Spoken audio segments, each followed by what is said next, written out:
Assalamualaikum warahmatullahi wabarakatuh. Innal hamdalillah nahmaduhu wa nasta'inuhu wa nastahdihi wa nastaghfiruh wa na'udzu billahi min shururi anfusina wa min sayyiati a'malina. Man yahdihillahu fala mudilla lahu wa man yudlil fala hadiya lahu. أشهد أن لا إله إلا الله وحده لا شريك له وأشهد أن محمدا عبده ورسوله. اللهم صل وسلم على محمد وعلى آله وصحبه والتابعين بإحسان إلى يوم الدين. أما بعد، رب اشرح لي صدري ويسر لي أمري wahlul 'uqdatam min lisani yafqahu qawli. Saudara-saudari, sahabat, sahabiah, muslimin, muslimat, mudah-mudahan kita semua pada malam ini dirahmati oleh Allah Subhanahu wa taala. Tajuk kita pada malam ini ialah berkenaan dengan larangan terhadap kita semua daripada terlalu bermudah-mudahan dalam memberi gelaran ataupun label-label yang tertentu kepada orang Islam yang lain. Larangan ini maksudnya larangan dalam kita menghukum secara tergesa-gesa kepada orang Islam yang lain. Ia berasaskan kepada prinsip dalam agama kita, iaitu asalnya seseorang Islam itu adalah selamat ataupun terlindung daripada celaan ataupun difasikkan. Ini dia punya asas dia. Mana asas bagi seseorang Muslim itu, asal dia apa dia? Iaitu orang Islam, setiap orang Islam adalah selamat daripada sebarang celaan dan selamat daripada difasikkan oleh orang Islam yang lain. Dan ini disebut oleh Syekh Saleh bin Abdul Aziz Al-Syekh. Apa kata dia?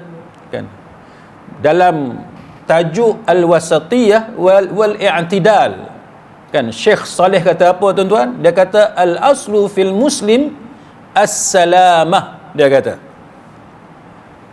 kata al-aslu fil muslim as-salamah. Asal seseorang Islam itu adalah selamat. Dia kata asalnya selamat. Laisal asl fil muslim asyak. Dan dia kata asal bagi seseorang Muslim itu bukanlah kita ada syak wasangka kepada dia. Laisal as fil muslim zon su, dia kata. Dan juga tidak juga asal bagi seorang Muslim itu dengan kita ada zon yang buruk terhadapnya.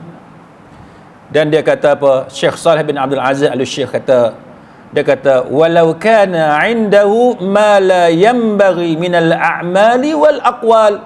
Dia kata walaupun padanya terdapat beberapa perkataan, pendapat dia, pandangan dia dan perbuatan dia yang tak selayaknya, dia kata, tetapi dia kata lakinnal as fihi salamah, tapi asal bagi seorang Muslim itu adalah selamat.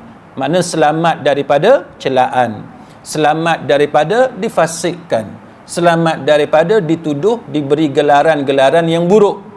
Itu asal dia yang ditekankan oleh Syekh Saleh bin Abdul Aziz Al-Syekh di bawah tajuk Al-Wasatiyah wal I'tidal. Baik, sidang hadirin mukminin, kenapa saya bawakan tajuk ni? Kenapa saya bawakan tajuk ni? Tidak lain dan tidak bukan kerana beberapa hari yang lalu telah meninggalnya seorang tokoh kepada umat Islam, iaitu Syekh Dr. Yusuf Al-Qaradawi rahimahullahu ta'ala. Dan di kalangan kita, di kalangan orang-orang Islam, ada pelbagai pandangan, kan? Ada di kalangan kita yang mendoakan yang baik-baik kepadanya, dan ada juga tidak ketinggalan sebahagian daripada kita yang berterusan mengkritik Syekh Dr. Yusuf Al-Qaradawi rahimahullahu ta'ala. Jadi ada perbezaan pandangan di kalangan orang-orang Islam berkaitan dengan kematian Dr. Yusuf Al-Qaradawi. Begitu juga stand yang diambil oleh kerajaan umat Islam. Ada kerajaan umat Islam yang menganjurkan umpamanya sembahyang ghaib ataupun menganjurkan kepada masjid supaya diadakan upacara tertentu bagi mendoakan Syekh Yusuf Al-Qaradawi. Manakala ada juga kerajaan umat Islam yang melarang, yang mengeluarkan arahan melarang daripada diadakan upacara untuk mendoakan Syekh Yusuf Al-Qaradawi rahimahullahu ta'ala. Kita tidak bermaksud untuk menyebelahi mana-mana pihak, itu terpulang kepada pandangan masing-masing. Kan setiap orang sudah tentu ada ilmu yang berbeza, setiap orang sudah tentu ada kecenderungan yang berbeza. Cuma pada malam ni kita sekadar ingin melihat apa pesanan-pesanan para ulama besar di kalangan kibar, sama ada ulama-ulama besar pada suatu ketika dahulu di kalangan mutaqaddimin ataupun ulama-ulama kemudian ni, ulama-ulama contemporary mutaakhirin. Jadi kita akan lihat pandangan itu supaya walau apa pun pandangan kita mengambil perkiraan, nasihat-nasihat dan juga pandangan yang kita akan bicarakan pada malam ini. Baik, jadi itu yang disebut oleh Syekh Saleh bin Abdul Aziz Al-Syekh.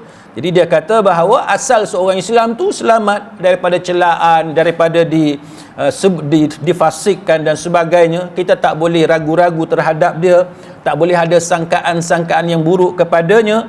Dia kata walaupun dia mempunyai pendapat-pendapat yang tidak selayaknya bagi kita. Kita rasa dia tak patut cakap macam tu. Dan kita rasa dia tak patut buat macam tu. Maka Syekh Saleh mengatakan bahawa asal bagi seorang Islam tu tetap dia selamat daripada sebarang celaan ataupun difasikkan ataupun seumpamanya. Baik, apa dalil yang dibawa oleh Syekh Saleh bin Abdul Aziz Al-Syekh? Dia kata apa tuan-tuan? Dia kata bahawa antara dalilnya berdasarkan hadis Sahih Muslim, iaitu hadis di mana Nabi sallallahu alaihi wasallam bersabda, la tahasadu wa la tanajashu wa la tabaghadu wa la tadabaru. Janganlah kamu saling dengki mendengki antara satu sama lain. Kan, janganlah kamu saling tipu menipu, kan, janganlah kamu saling marah memarahi, dan janganlah kamu saling memutuskan hubungan di antara satu sama lain. Wala yabi' ba'dukum ala bai'i ba'd, dan janganlah kamu melakukan transaksi jual beli sesuatu yang telah dijual kepada orang lain.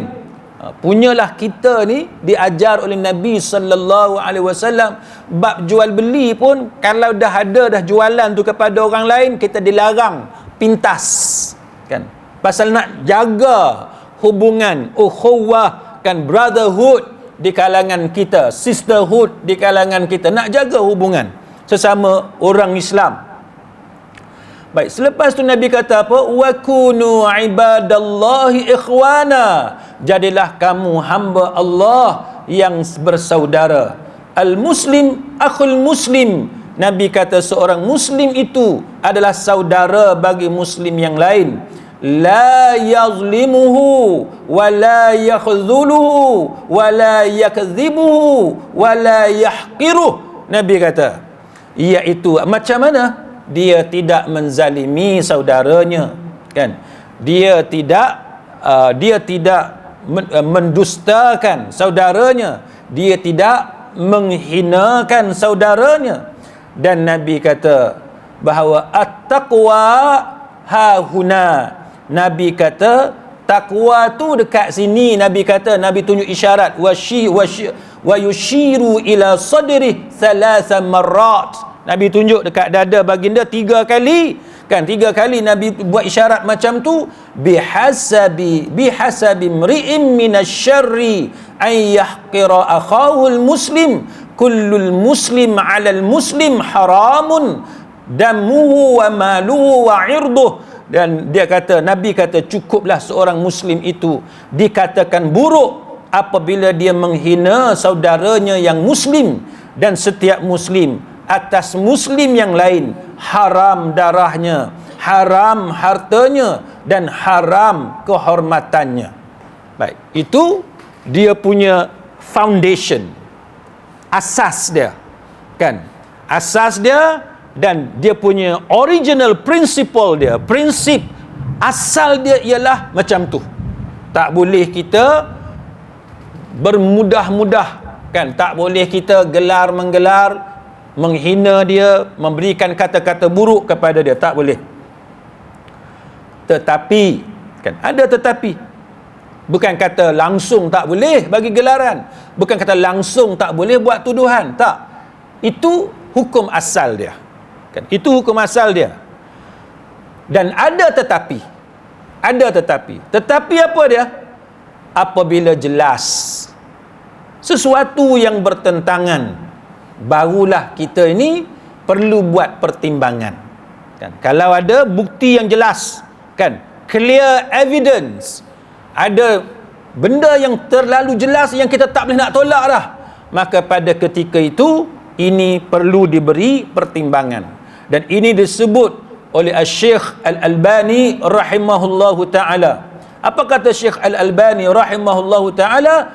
Dia kata annal asla fil muslim ihsaniz zan bihi. Dia kata bahawasanya asal seseorang muslim itu ialah berbaik sangka kepadanya. Memang kita disuruh untuk berbaik sangka kepada semua saudara-saudara seagama kita. Tapi dia kata kecuali, dia ada kecuali, apabila diketahui dirinya keras kepala, kan, memang degil sungguh dan berterusan dalam kebatilan. Kebatilan hak dia buat tu jelas, tak boleh nak reject dah, tak boleh nak tolak, dan dia tidak kembali, dia tidak tarik balik, dia tidak stop, dia berterusan, dia degil dengan kebatilan itu. Dia menunjukkan sikap keras kepala dia dalam mempertahankan kebatilan. Hak tu barulah kita dibenarkan untuk su'uzan dengan dia. Jangan pula kita ni slow sangat, terang-terang dia buat salah, dengan Quran pun salah, dengan hadis Nabi pun salah, kita nak baik sangka juga dengan dia. Tak boleh, kan? Tak boleh. Jadi itu pertimbangan. Satunya hukum asal. Kita tak boleh mudah-mudah nak bagi gelaran buruk, nak hukum dia dengan hukum kesesatan dan sebagainya.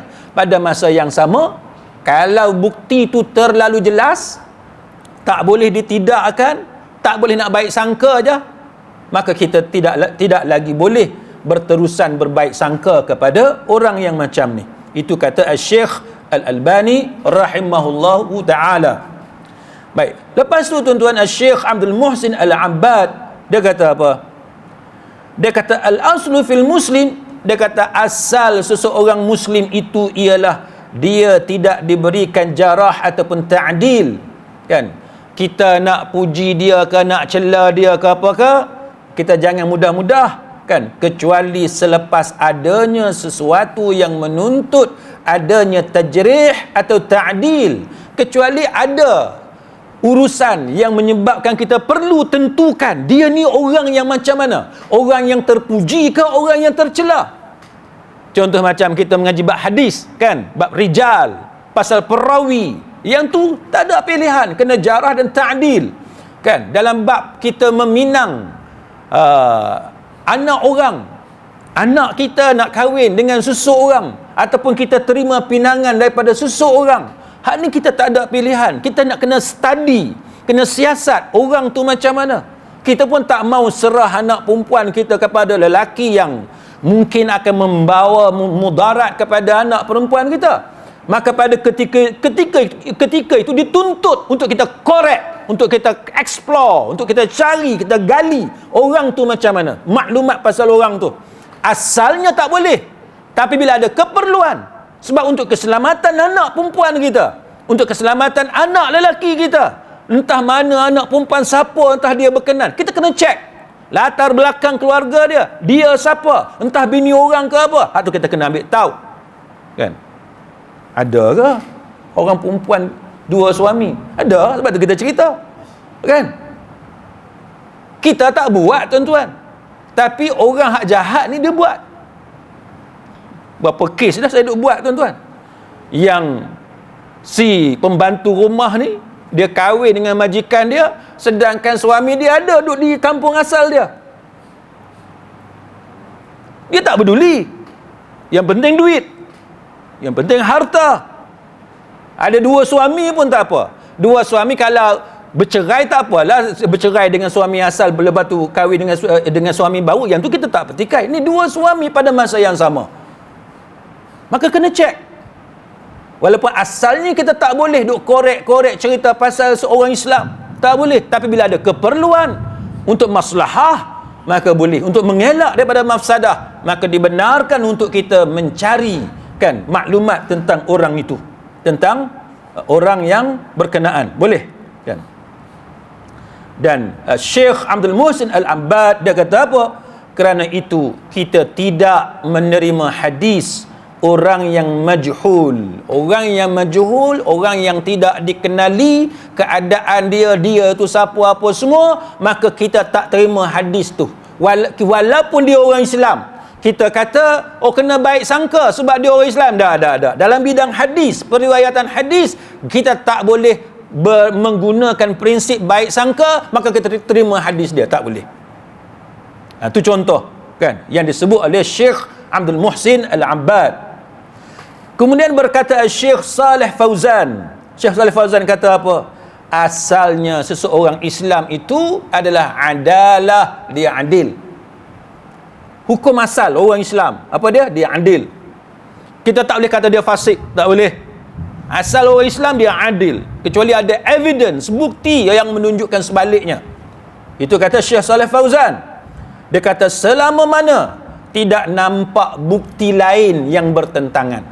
Kalau tak nampak bukti lain bertentangan yang boleh kita kekalkan keadilan dia, maka kita tetap mesti kata dia adil. Kecuali bila ada bukti jelas yang tak boleh kita tolak dah, bahawa dia ni fasik, dia buat sesuatu yang menghilangkan keadilan dia, maka ketika itu barulah kita ketepikan keadilan dia. Mana dia tidak, maksudnya dia bukan seorang yang adil selepas ada bukti yang nyata, yang jelas. Maka Syekh Saleh Fauzan kata apa? Baik sangka kepada saudara seagama. Dia kata yang beragama Islam adalah perlu selama mana kita tidak melihat dia dengan jelas sesuatu yang berbeza. Kan? Selagi tak nampak sesuatu yang berbeza, kita hendaklah berbaik sangka kepada dia. Baik. Kemudian kita pergi seterusnya. Apa dia kalimah-kalimah atau gelaran atau label yang sering ditujukan kepada orang Islam hal lain? Apa dia? Perkataan, benda yang dituduh kepada orang Islam yang lain. Maka antaranya ialah takfir, mengkafirkan orang Islam yang lain, yakni mengeluarkan dia daripada agama Islam. Kita kata dia bukan Islam, dia kafir. Satu. Yang kedua, tabdi', kita membida'ahkan dia, kita kata dia ni ahlul bida'ah dan seumpamanya, kita sesatkan dia. Maka ini antara kalimah-kalimah yang sering kali berlaku dalam isu memberi gelaran atau tuduhan kepada orang Islam yang lain. Baik. Maka dengan sebab seseorang Islam itu asal dia selamat, kan? Selamat daripada sebarang celaan atau kutukan. Maka dalam mengkafirkan seseorang Islam atau kata dia murtad atau tabdi', kita kata dia ni ahli bid'ah, kan dia ni pengikut hawa nafsu, maka wajib kita pasti baru boleh kita menggelarkan dengan gelaran tersebut. Mesti pasti. Tak boleh agak-agak, tak boleh. Oh, saya dengar cerita, tak boleh. Rumors tak boleh. Hearsay tak boleh. Dia mesti pasti. Kan? Ataupun kalau kita tak dengar sendiri, dia datang daripada pihak yang berautoriti, yang kita boleh percaya kepada pihak yang berautoriti itu. Dia kena pasti, kena yakin. Baru kita boleh kata dia kafir ataupun dia ni ahli bid'ah, ataupun dia ni orang yang pengikut hawa nafsu dan seumpamanya. Sebab apa? Sebab ulama berpegang kepada beberapa contoh yang ada dalam Islamic legal maxims yang dipanggil sebagai qawaidul fiqhiyah. Kan, qawaid fiqhiyah iaitu kaedah-kaedah fiqh, Islamic legal maxims. Antaranya ialah al-aslu baqa ma kana ala ma kana. Hukum asal sesuatu perkara itu tetap pada asal dia. Asal dia apa? Kalau orang tu asal dia Islam, dia Islam. Kalau orang tu asal dia orang baik, dia orang baik. Keadaan dia yang asal tu kita kekalkan selagi tidak ada bukti jelas yang sebaliknya. Kemudian ar-ruju' lil asli 'inda syak. Hukum tu dia kembali pada asalnya ketika mana ada syak wasangka. Bila kita ada keraguan, ada syak wasangka, maka hukum asal kepada hukum dia kembali kepada hak asal. Dia tu Islam, tapi kita ada syak, ragu-ragu, dia ni macam fasik. Maka selagi ragu-ragu tu tidak jadi yakin, kita tak boleh hukum dia fasik. Dia tu Islam, tapi adalah cerita pasal dia ni sesat. Maka dengan sebab cerita tu kita ragu-ragu kepada dia, tapi kita tak yakin, maka kita tak boleh kata dia sesat. Sebab hukum tu ar-ruju' lil asli 'inda syak. Hukum tu kembali pada asalnya bila ada syak wasangka, bila ada keraguan. Contoh kan, kalau bab taharah, bab bersuci. Dalam bab bersuci, Imam Ibn Munzir rahimahullahu taala dia kata apa? Idza tatahhara ar-rajul fahuwa, dia kata apabila satu orang tu bila satu orang lelaki tu dia bersuci, kan, dia bersuci maka dia tetap dihukum berada dalam kesucian dia, kecuali ada hujjah yang menunjukkan atas batalnya kesucian orang tersebut. Macam kita lah, kita ni sembahyang maghrib tadi, duduk dengan kuliah, kita ada air semayang tak? Ada air semayang, maka kita suci daripada hadas kecil dan suci daripada hadas besar. Kuliah sejam, habis kuliah nak semayang isyak, lepas tu was-was, aku ni ada tak lagi wuduk? Kan, kita was-was, kita ragu-ragu. Memanglah sunat kita memperbaharui wuduk, betul, tapi apakah kita dihukum dengan sebab kita ragu-ragu itu, kita dihukum sebagai orang yang tidak ada wuduk, orang yang berhadas, hadas kecil? Tak. Ragu-ragu semata-mata, kita was-was itu semata-mata dalam agama, dia dihukum sebagai balik hak asal dia. Kan? Tadi dia ada wuduk, maka dikira dia ada wuduk. Kan? Kita tak boleh nak layan sangat syak wasangka. Ragu-ragu ni kita tak boleh nak layan sangat. Sebab tu saya bila ada beberapa orang sahabat-sahabat kita jumpa minta nasihat pasal macam mana nak lawan was-was. Kan, macam mana nak lawan was-was. Saya kata mudah je. Saya kata mudah, sebenarnya susah juga. Bagi siapa yang was-was memang susah pun, tapi kita nak kata kat dia mudah sebenarnya kalau dia tahu cara dia. Apa dia? Setiap kali kita ambil wuduk, kita tengok kita ambil wuduk berapa minit, banding average orang lain ambil wuduk berapa minit. Maka selagi kita ambil wuduk lama daripada orang, mana kita was-was. Mana kita basuh tu jangan duk kerap sangat, jangan duk terlalu teliti duk basuh. Yang tu menunjukkan kita was-was. Sebab tu ulama mengatakan bahawa nak tahu orang tu was-was macam mana, contohnya bila dia mandi wajib, dia pergi buka mata dia, nak bagi pastikan air daripada shower tu, air daripada baldi ke apa ke, air daripada cetong ke apa, nak curah bagi masuk dalam mata dia, itu tanda dia seorang yang terkena penyakit was-was. Siapa kat payah turbo ni, mandi wajib pergi buka mata dekat ayak shower tu. Siapa yang buat lagu tu, dia was-was. Mandi macam biasalah, kita basuh-basuh muka macam tu cukup. Tak payah nak buka mata satu, buka mata dua, tak payah. Siapa yang duk buka mata pada aliran air, itu tanda dia telah terkena penyakit was-was. Kita mandi macam orang lain mandi. Jangan duk mandi pelik daripada orang. Saya pernah sebut kan, lama dah cerita ni. Di Kelantan, masa saya kecil-kecil dulu, ada satu tok tok guru. Bukan orang awam, tok guru, orang alim. Akhir sekali dia rosak. Tuan-tuan, tok guru ni. Sebab tu kita kata bahawa tok guru sekalipun tidak ada jaminan dia selamat sampai bila-bila, kecuali dia berpegang kepada ilmu yang benar. Sebab tu kita doa pagi-pagi kan, Allahumma inni as'aluka ilman nafi'a. Kita minta dengan Allah supaya Allah bagi kepada kita ilmu yang bermanfaat, bukan ilmu yang merosakkan kita. Tok guru ni tuan-tuan, dia terjun dalam telaga tu. Telaga zaman dulu, masa kita kecil-kecil dulu tuan-tuan, bukan ada air pipe macam zaman kita sekarang. Dulu-dulu kampung-kampung air telaga. Dia mandi, bukan mandi apa, ambil daripada air dalam telaga tu, tak. Dia terjun dalam telaga tu. Punya was-was. Macam tu.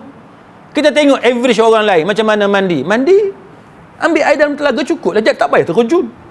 Sama dengan kita mandi air shower. Orang lain mandi wajib berapa lama? 10 minit, 15 minit, katalah paling lama 10 minit, 15 minit, saya tak tahulah kan berapa minit. Tengok orang lain, adik-beradik kita, kalau mandi wajib berapa lama? Tanya kawan-kawan kita, kalau mandi wajib berapa minit? Compare kita mandi wajib berapa lama. Kalau kita terlebih tu, kita was-was. Itu cara dia. Maka kita kena potong time kita tu supaya lebih cepat.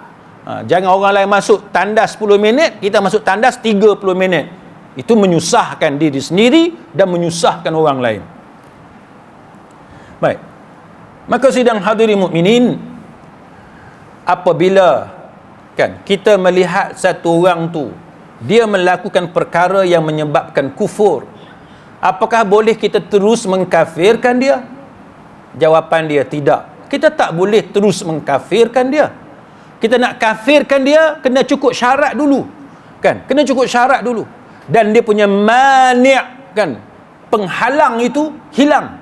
Barulah kita boleh, bila dah apa yang menghalang kita daripada mengkafirkan dia itu telah hilang, barulah kita boleh kafirkan dia. Jikalau belum dipenuhi syarat, maka tidak boleh kita mengkafirkan dia, walaupun kita nampak dia tu macam buat satu kesalahan yang boleh menyebabkan dia terbatal syahadah. Kena pasti dulu. Contoh tuan-tuan, fatwa Imam Ibn Taymiyah rahimahullahu ta'ala. Apa kata Imam Ibn Taymiyah? Imam Ibn Taymiyah dalam majmu' fatwa dia kata apa? Dia kata, dan tidak boleh bagi sesiapa pun mengkafirkan orang Islam yang lain, walaupun dia bersalah sekalipun dan dia tersilap. Sehingga ditegakkan hujah kepadanya dan dijelaskan kepadanya bukti dan alasan. Barang siapa yang telah tetap keislamannya dengan yakin, maknanya dia tu memang Islam sungguh, maka tidaklah hilang Islam daripada diri dia hanya dengan sebab kita ragu-ragu kepada dia. Bahkan tidak hilang kecuali setelah ditegakkan kepadanya hujjah dan dihilangkan daripadanya syubhah. Balik kepada cerita Dr. Yusuf Al-Qaradawi rahimahullahu ta'ala. Memanglah dia seorang ulama. Bila sebut ulama ni tuan-tuan, bila dia terkenal, dia diterima seluruh dunia. Bukan saja di negara Arab, bukan saja di belah kita ni Nusantara, malah di benua Eropah. Dia orang yang bertanggungjawab menubuhkan macam-macam majlis fatwa, jawatan kuasa dan sebagainya di benua Eropah. Dia satu orang yang sangat terkenal. Walaupun dia mungkin di setengah-setengah negara Arab macam Saudi dan sebagainya, dia tidak begitu terkenal, kan? Berbanding dengan syekh-syekh yang ada kibar, ulama kibar Saudi, memanglah nak banding dengan ulama kibar Saudi dengan Syekh Yusuf Al-Qaradawi tidak diterima pun, ataupun hanya kecil saja bilangan orang yang terima Syekh Yusuf Al-Qaradawi. Tapi bila ulama ni tuan-tuan, dia terkenal dan sebagainya, dan pandangan dia diminta, fatwa dia dirujuk, maka biasalah siapa-siapa pun dia ada kontroversi dia. Tak ada siapa yang sunyi daripada kontroversi bila dia jadi orang yang terkenal. Tak kira ulama ke, pemimpin politik ke, tokoh korporat ke apa ke, bila dia orang yang hebat, orang yang terkenal, semua orang kenal dia, dia mesti ada kontroversi dia. Maka Al-Qaradawi dia ada kontroversi dia banyaklah, tapi saya nak bagi satu dua contoh saja untuk malam ni. Apa dia kata, tuan-tuan? Saya ingat masa tu saya lupa dah, tapi masa tu pilihan raya Israel, masa tu pilihan raya Israel, parlimen Israel, menanglah satu orang tokoh ni kan. Tokoh ni dia dapat mengalahkan pemimpin hak asal. Masa tu Al-Qaradawi dia rujuk, dia banding pilihan raya di Israel dengan pilihan raya di negara Arab. Dia kata Israel hak jahat tu, Israel hak kata penjenayah tu, dan dianggap di kalangan orang Islam sebagai tak ada lah hak paling jahat atas muka bumi, Yahudi. Tapi dia dalam bab parlimen, dalam bab pilihan raya, dia boleh jujur kepada rakyat dia. Dia boleh jujur kepada rakyat dia. Tapi dia kata negara Arab, hak Islam ni, hak zalim, merentah rakyat dengan cara yang zalim. Bila tanya rakyat, rata-rata tak suka kepada pemimpin. Tapi bila dia tanding pilihan raya, dia boleh menang 99% undi. Dia kata, lebih kurang gitulah. Lebih kurang gitulah. Saya pun tak ingat exactly perkataan dia. Yang tu tak apa lagi, belum jadi isu. Lepas tu dia sampai satu part yang menyebabkan Al-Qaradawi diserang habis-habisan, termasuk oleh para ulama. Ramai ulama Islam yang serang Dr. Al-Qaradawi. Dia kata apa? Dia kata di negara Arab ni, kalau Allah, dia kata, bertanding pilihan raya, dia sebut macam tu, lebih kurang lah kan, dengan Allah pun boleh kalah. Dia cakap tu apa maksud dia. Jadi bagi orang yang tak setuju, yang serang dia kata mana boleh, Allah ni maha berkuasa. Al-Qaradawi dia nak kata bahawa manusia ni dengan pemimpin, dengan duit, dengan harta benda, Tuhan pun dia tolak. Itu yang dia maksudkan. Tapi bagi setengah orang, dia anggap itu penghinaan kepada Allah. Maka heboh, tuan-tuan sekalian. Jadi satu kontroversi, sehingga ada di kalangan ulama yang mengatakan bahawa Al-Qaradawi wajib mengulangi syahadah. Itu. Jadi sebab itu saya kata tadi, tuan-tuan sekalian, bahawa apa yang disebut oleh Imam Ibn Taymiyah, kalau satu orang Islam tu, dia memang Islam, tapi dia buat satu benda yang kita menyebabkan kita ragu-ragu, dia ni Islam ke tidak? Macam tadilah ucapan tadi. Apa maksud dia? Allah bertanding, Allah pun kalah juga. Apa maksud dia? Kan kita kata ini adalah penghinaan kepada Allah. Kita kata gitu. Maka Imam Ibn Taymiyah kata, hendaklah ditegakkan hujjah, dijelaskan kepada dia, dapatkan alasan daripada dia sebelum kita hukum dia kafir, sebelum kita kata dia murtad. Dapatkan alasan daripada dia dulu, maksud dia apa. Bahkan Imam Ibn Taymiyah mengatakan bahawa kalau ada 99 kemungkinan untuk hukum dia sebagai kafir, tapi masih ada satu kemungkinan bahawa dia ni adalah masih Islam, maka Imam Ibn Taymiyah kata hendaklah kita wajib kembalikan dia tetap sebagai seorang Islam. Punya nak jaga hukum asal seorang Islam tu, kita tak boleh kafirkan dia. Kita duk kata dia ni kesalahan dah dia buat ni macam membatalkan syahadah dia. Dia kata dia Islam. Kita kata ni macam terkeluar daripada Islam.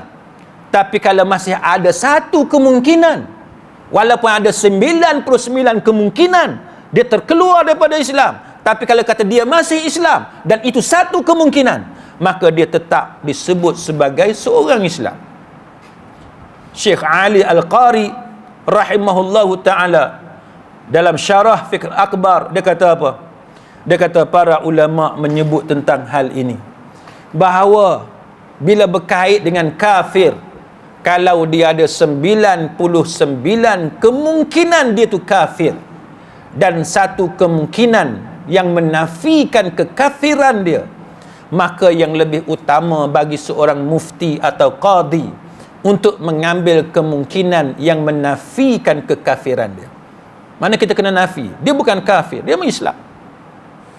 Macam dululah duk bergaduh Al-Farabi dengan Ibn Sina, kan? Ibn Sina ni Islam ke kafir? Tuan-tuan tengoklah pandangan ulama ramai yang mempertikaikan Ibn Sina, dan ini diceritakan oleh Imam Ibn Katsir rahimahullahu ta'ala. Tidak sedikit tuan-tuan, ramai ulama yang mengkafirkan Ibn Sina.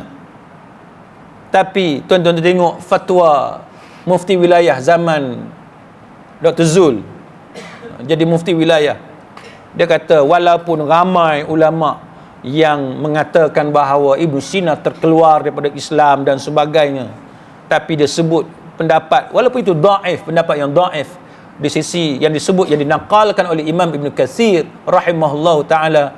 Dia kata kita bersangka baik bahawa dia seorang Islam. Kita bersangka baik bahawa dia seorang Islam. Saya baru ni saya ceramah dekat satu surau. Surau tu nama Surau Ibn Sina. Kan? Saya sebut dekat dia. Saya kata nama Ibn Sina ni kontroversi ni. Tapi tak apalah. Kita di Malaysia ni, tuan-tuan pergi sekolah, kementerian mana-mana pun, di Malaysia kita terima Ibn Sina sebagai seorang Islam. Tapi apa yang penting saya nak sebut kepada tuan-tuan, memang ada kontroversi. Memang ada kontroversi. Begitu juga kalam daripada Syekh Az-Zarqani, Syekh Muhammad bin Abdul Azim Az-Zarqani. Dia kata apa? Dia kata para ulama kita telah menetapkan bahawa satu-satu kalimah, apabila kalimah tu keluar daripada seseorang dan 99%, 99 poin tu menunjukkan dia kafir, tapi ada satu lagi kemungkinan, satu lawan 99, maka dia kata hak satu tu sebagai bukti dia masih beriman. Hak tu dia kata tidak perlu ditanya lagi, dan itu cukup kuat untuk kata dia Islam. Sebab tu saya, kalau tuan-tuan tanya saya pun tak setuju Al-Qaradawi cakap lagu tu. Bagi saya dia tersilap. Sebab dia nak cerita macam mana perangai manusia ni, dia reject agama. Dia letak kat belakang agama ni. Tak katalah tuan-tuan, kan? Tuan-tuan tengok, kan, orang Islam kita sanggup buka tudung sebab nak cari rezeki. Kerja di hotel, sebab walaupun dia di rumah dia pakai tudung, kan? Bila dia jalan dia pakai tudung, tapi bila dia kerja hotel, sebab majikan dia, manager suruh buka tudung, dia buka tudung. Mana dari segi agama dia sanggup ketepikan agama sebab untuk bekerja. Itu contoh, kan? Jadi sebab tu bila Al-Qaradawi dia nak kata macam tu, bagi saya pun saya berpendapat dia tersilap dalam dia menuturkan kata-kata. Maka dengan sebab itu, walaupun ada 99 kesilapan, tapi kalau kita nampak ada satu lagi poin dia tetap sebagai orang Islam, maka Az-Zarqani kata, kita kata dia masih lagi Islam. Kemudian bid'ah. Bolehkah kita membid'ahkan orang? Kita kata orang tu ahli bid'ah. Tuan-tuan kena beza. Kita kata perbuatan tu bid'ah, tapi kita kata orang tu ahli bid'ah, itu lain. Bid'ah tu benda yang dia buat. Ahli bid'ah makna dia seorang yang pejuang mempertahankan bid'ah. Dia keras kepala dalam mempertahankan bid'ah. Itu ahli bid'ah. Dia bergelumang dengan bid'ah. Itu beza ungkapan ahli bid'ah, kan? Ahli bid'ah.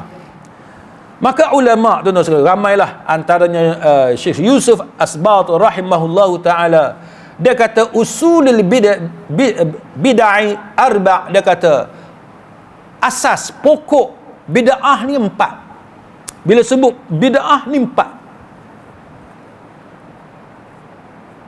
Apa dia 4? Bukan tahlil dengan kunut tau. Ni orang kita ni dia, bid'ah apa contoh bid'ah? Kunut. Berat kan. Kalau dia jawab lagu tu beratlah. Apa dia bid'ah? Kunut kan. Apa dia bid'ah? Tahlil. Dah tu hak kecil-kecil. Yang tu kita tak nafi, yang tu memang ada perdebatan, perbahasan di kalangan para ulama, kan. Tapi yang kita nak cerita ni, dia punya usul dia, kan, pokok bid'ah. Bila sebut pokok bid'ah, mana para ulama terima benda tu semua. Bukan kata khilaf di kalangan para, tak. Ini adalah benda yang pokok. Maka yang dikatakan sebagai pokok bid'ah 4. Apa dia pokok bid'ah? Nombor 1, Ar-Rawafid, Rafidah. Syiah Rafidah. Puak-puak ni tuan-tuan, dia punya akidah pun bid'ah, dia punya amalan pun bid'ah. Ini pokok bid'ah, ini pokok bid'ah. Rafidah, Syiah Rafidah. Yang keduanya wal Khawarij, puak Khawarij. Itu yang dikatakan sebagai pokok bid'ah. Yang ketiganya Qadariyah. Kan? Yang keempatnya adalah Murji'ah. Puak-puak ni dia ada cabang-cabang dia. Yang ni pun dibahaskan oleh para ulama dan sebagainya. Yang kata daripada 4 ni pecah jadi 72. Daripada 72 ni hak satu je cukup 73. Siapa dia? Ahli Sunnah wal Jamaah. Kan Al-Jamaah yang disebut oleh Nabi sallallahu alaihi wasallam sebagai innahan najiyah, kelompok yang selamat. Jadi yang tu disebut oleh Al-Ajuri dan ulama-ulama lain tentang perbahasan berkenaan dengan perpecahan di kalangan orang-orang Islam. Tapi bila kita nak kata dia tu ahli bid'ah, kita tengok cara pendekatan Imam Ibn Taymiyah rahimahullahu ta'ala. Apa pendekatan dia? Dia kata al-bid'atu allati yu'addu biha ar-rajul min ahli al-ahwa mashtahara 'inda ahli al-'ilm bis-sunnati mukhalafatuha lil kitabi was sunnah. Dia kata bid'ah itu ialah yang menyebabkan si pelakunya tergolong sebagai pengikut hawa nafsu, adalah bid'ah yang masyhur, yang terkenal di kalangan ulama ahli sunnah sebagai menyelisihi Quran, menyelisihi sunnah secara jelas dan nyata. Itu yang kata ahli bid'ah. Bila dia memang terkenal di kalangan para ulama, yang tu memang bid'ah, yang tu memang bid'ah, yang terang-terang bertentangan dengan Quran, berterang-terang bertentangan dengan sunnah, maka Imam Ibn Taymiyah kata apa dia? Nombor 1 bid'ah Khawarij, yang keduanya bid'ah Rafidah, yang ketiganya bid'ah Qadariyah, dan yang keempatnya bid'ah Murji'ah. Tapi itulah problem juga tuan-tuan, bila sebut lagu ni sama-sama kita pun duk tuduh tu Khawarij tu, sama-sama kita tu Khawarij. Sudah kan masalah juga. Lepas tu macam mana? Kadang-kadang kita, bila kita ada di kalangan kita berpendapat bahawa Syiah ni hukum asal dia Islam, kecuali ada bukti bahawa dia terkeluar daripada Islam, tu pun ada di kalangan kita, dia tak suka. Dia kata tu Rafidi. Dia tuduh kita Rafidah pula. Sebab apa? Sebab pendapat kita tu nampak macam menyokong Syiah, padahal kita tak sokong Syiah. Kita kata Syiah tu asalnya Islam, tapi kalau ada bukti dia terkeluar daripada Islam, baru kita kata hukum dia kafir. Tapi banyak fatwa yang berbeza. Ada fatwa kata Syiah agama baru, kan, dia bukan Islam, maka Syiah dikafirkan secara pukal. Jadi yang tu berlaku perbezaan pendapat di kalangan para ulama Islam. Jadi sebab tu tuan-tuan, kita dalam masalah ni kita kena berlapang dada lah. Berbeza pendapat tu benda biasa. Setiap di kalangan kita ni tuan-tuan, dia ada kecenderungan masing-masing. Ada orang suka Qaradawi, ada orang tak suka Qaradawi. Ada orang suka Syekh Muqbil, ada orang tak suka Syekh Muqbil. Biasa. Ada orang suka bin Bas, ada orang tak suka bin Bas. Saya bin Bas, banyak pendapat dia saya pakai. Ada juga pendapat dia hak saya tak pakai. Apa dia Ustaz pendapat yang bin Bas yang Ustaz tak pakai? Pendapat yang bin Bas yang saya tak pakai, bila bin Bas kata bid'ah sambut birthday. Kan? Kalau tuan-tuan nak ikut fatwa bin Bas, siapa yang sambut birthday itu bid'ah. Jadi siapa yang birthday dia sambut, birthday isteri dia sambut, birthday anak dia sambut, birthday jiran dia sambut, dia ahli bid'ah. Boleh macam tu? Oh tak boleh tuan-tuan. Birthday ni benda khilaf di kalangan para ulama. Dia tak clear. Quran pun tak clear, dalam hadis pun tak clear. Sebahagian ulama dia kata birthday ni benda muamalah, benda muamalat, benda atas dunia, urusan atas dunia. Kita tak boleh pegang al-aslu fil ibadah at-tauqif. Dia bukan ibadat. Jadi itu yang jadi perbezaan pendapat. Tapi siapa yang nak pegang fatwa bin Bas, tak boleh sambut birthday. Bagi dia haram, itu bid'ah dia kata. Sebab tidak dilakukan oleh Nabi, tidak dilakukan oleh para sahabat, oleh generasi terbaik. Macam tu.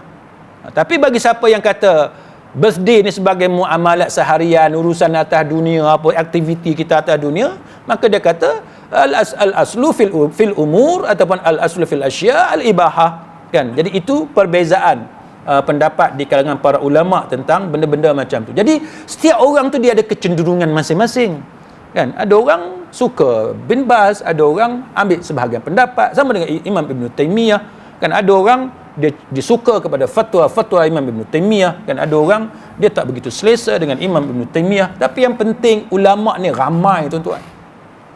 Tuan-tuan pilihlah mana-mana ulama. Yang penting ulama yang tuan-tuan ikut itu adalah ulama yang muktabar. Itu yang penting. Baik, jadi sidang hadirin mukminin, sebagai kesimpulan kita pada malam ni, iaitu apa yang boleh saya sebut kepada tuan-tuan sekalian ialah satu pesanan yang perlu kita perhatikan oleh yang disebut oleh Imam Ibn Taymiyah rahimahullahu ta'ala. Ini sebagai kesimpulan dalam majmu' fatawa dia. Dia kata apa? Sementara aku dapat memberi peringatan ini, dia kata bahawa dan orang-orang yang sentiasa dalam majlis ilmu aku. Ini kata-kata Imam Ibn Taymiyah. Dia kata orang yang sentiasa dalam majlis ilmu aku, dia tahu aku punya pendapat ni, stand aku ni, bahawa aku termasuk di kalangan orang yang paling keras dalam melarang seseorang daripada mengkafirkan orang lain. Itu Imam Ibn Taymiyah kata. Imam Ibn Taymiyah ni, tuan-tuan, dia sangat syadid bab sunnah bid'ah. Tapi dia kata siapa yang duduk dalam majlis aku, dia mengetahui bagaimana kerasnya aku dalam memberi larangan kepada manusia supaya jangan mudah dalam mengkafirkan orang lain ataupun menisbahkan orang lain sebagai fasik ataupun menisbahkan orang lain dengan sesuatu maksiat, kecuali dia kata, kecuali telah diketahui bahawa telah ditegakkan hujjah risaliyah, ditegakkan hujjah Quran, hujjah sunnah kepada orang itu, di mana orang yang berbeza itu terkadang menjadi kafir, kadang-kadang dia jadi fasik, dan kadang-kadang dia adalah pelaku dosa. Dan aku tegaskan bahawa Allah mengampuni kekeliruan umat ini. Allah ampun benda-benda keliru, tuan-tuan. Tuan-tuan ingat tak satu kisah yang Nabi sebut, satu orang duduk tengah dia hilang unta dia, kan. Dia hilang unta dia. Nak cerita, nak banding kegembiraan manusia dengan kegembiraan Allah bila hamba ni dia bertaubat kepada Allah. Maka dibanding dengan satu orang hak hilang unta dia, tiba-tiba jumpa. Bila jumpa dia kata apa? Patut dia kata kepada Allah, anta rabbi, kan. Tapi dia, anta rabbi maknanya engkau Tuhanku. Tapi dia pergi kata anta abdi, engkau hamba-ku. Dia jadi terbalik. Sepatutnya dia kata wa ana abduk, aku ni hamba engkau. Tapi dia kata aku ni Tuhan engkau. Dia jadi terbalik sebab dia seronok sangat. Nak cerita apa, tuan-tuan? Nak cerita bahawa bila kita happy sangat, silap cakap. Jadi kita manusia ni, tuan-tuan, begitulah. Maka Imam Ibn Taymiyah kata Allah mengampuni kekeliruan umat ini. Termasuklah benda-benda yang melibatkan akidah, keyakinan dan amalan-amalan perbuatan kita. Dan dia kata kaum salaf memang sentiasa banyak berbeza pendapat dalam banyak isu, dalam banyak masalah, tetapi mereka tidak mudah dalam mengkafirkan orang lain, tidak mudah dalam memfasikkan orang lain, dan tidak mudah mengatakan orang itu, orang ini sebagai kaki pendosa dan seumpamanya. Jadi setakat itu sidang hadirin mukminin, mudah-mudahan ada pahala di sisi Allah Subhanahu wa taala. Tidaklah kita mengharapkan selain daripada taufik dan hidayah daripada Allah. Wallahu a'lam. Aqulu qawli hadza wa astaghfirullahal azim li wa lakum. Wassalamu alaikum warahmatullahi wabarakatuh. Subhanakallahumma wa bihamdik asyhadu an la ilaha illa anta astaghfiruka wa atubu ilaik.